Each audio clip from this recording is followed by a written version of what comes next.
مگر بالکل ضائع نہیں ہوئے، اور جو نقصان ہوا وہ تم نے کیا اس کے ساتھ۔ پریشے، تم اس کی شکل دیکھ لیتی تو تمہارا دل پھٹ جاتا۔ تم نے اسے توڑ کر رکھ دیا۔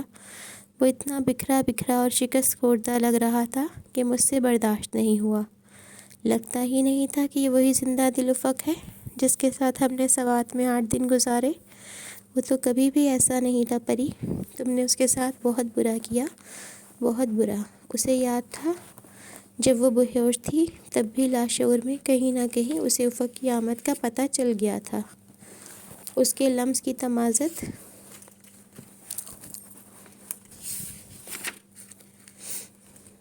کی سانس کی حدت، نرم دھیمی آواز، مگر وہ کیا کہہ رہا تھا وہ کوشش کے باوجود یاد نہ کر پائی۔ مجھے اس سب کے بارے میں ڈاکٹر احمد دوران نے فون کر کے بتایا تھا۔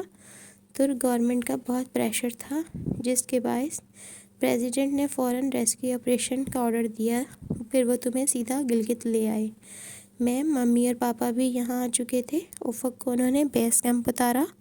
وہ تندرست نہیں تھا، مگر کل وہ گلگت آیا، مجھ سے ملا، پھر تم سے ملا، اور پھر وہ اسلام آباد چلا گیا۔ کل شام اس کی فلائٹ تھی۔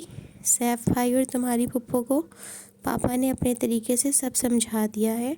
تم بے فکر رہو، وہ تم سے کچھ نہیں پوچھیں گے۔ سیف بھائی کو نیوز پیپر سے پتہ چلا تھا، اور ان کی تنگ نظری کو تو تم جانتی ہو، اس لیے پاپا نے سب ہینڈل کر لیا۔ انہیں افق کے بارے میں کچھ علم نہیں۔ ویسے بھی وہ 2 دن سے کراچی میں ہے اور انہیں کوئی اتنی خاص پرواہ بھی نہیں ہے۔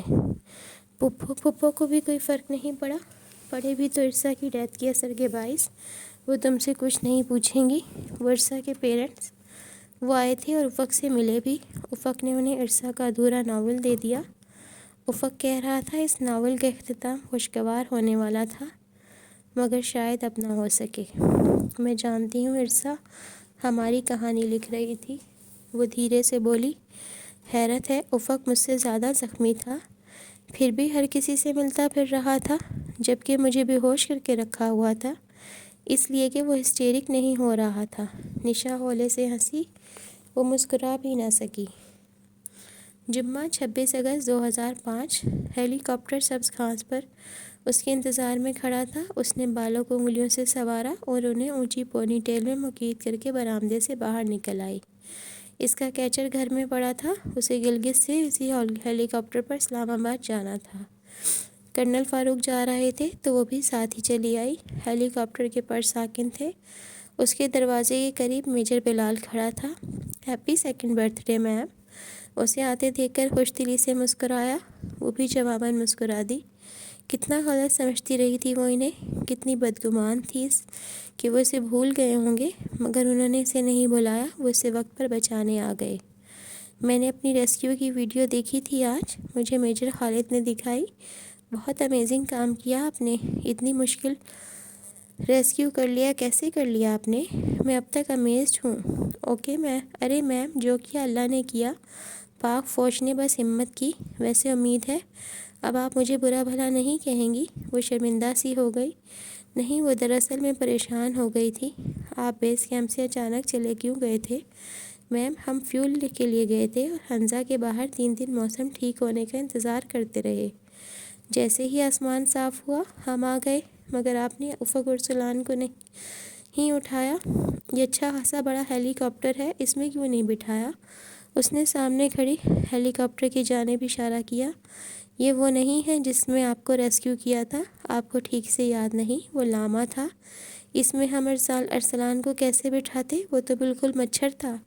کون ارسلان؟ نہیں میڈم، ہمارا ہیلی لاما مچھر ہوتا ہے۔ وہ ہنسا۔ ہم زیادہ وزن نہیں اٹھا سکتا، 3 سے زیادہ بندے اس میں نہیں بیٹھ سکتے۔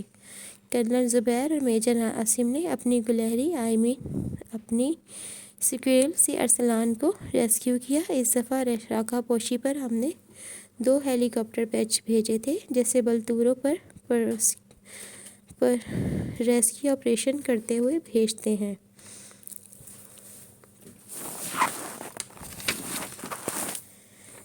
پریشے نے غور سے سبز رنگ کے ہیلی کاپٹر کو دیکھا۔ ہاں، یہ وہ مچھر تو نہیں لگ رہا۔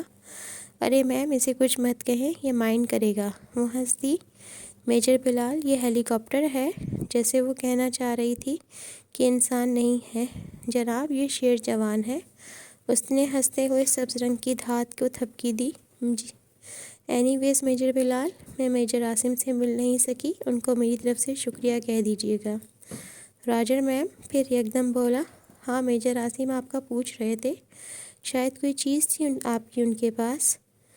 نہیں کچھ بھی نہیں تھا۔ اچھا خدا حافظ اور ایک دفعہ پھر شکریہ۔ وہ بات کاٹ کر ہیلی کاپٹر کے کھلے دروازے سے اندر چڑھنے لگی۔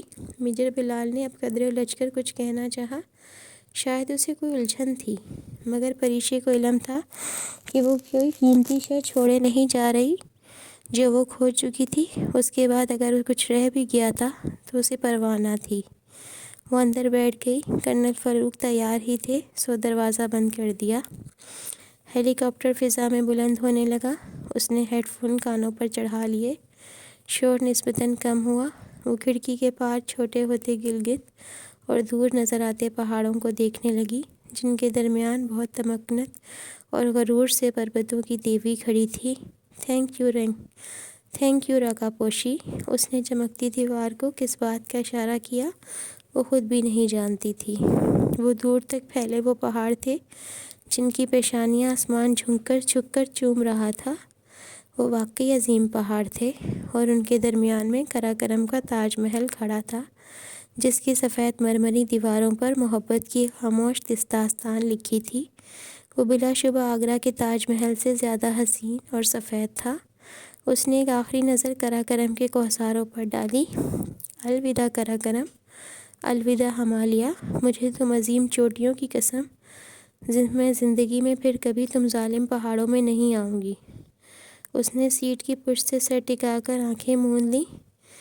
کتنے دنوں بعد آج اس کی کمر کے پیچھے برف نہیں تھی۔